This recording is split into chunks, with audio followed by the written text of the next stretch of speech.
নমস্কার ভক্তগণ, আপনাদের সকলকে জানাই ডিজে এসডি রিমিক্সের পক্ষ থেকে আন্তরিক ভালোবাসা।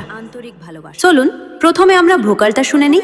শুধু ফুলে হয় না পুজো, ভক্তি যে চাই মনে, ভালোবাসা থাকে যেন সবারই জীবনে। মনের যত কালো আজ সবাই মুছে ফেলো, মনের যত কালো আজ সবাই মুছে ফেলো। এক হয়ে মিশে যাও, দূরে থেকো না।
एसडी रिमिक्स सीके रोड से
एसडी रिमिक्स सीके रोड से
एसडी रिमिक्स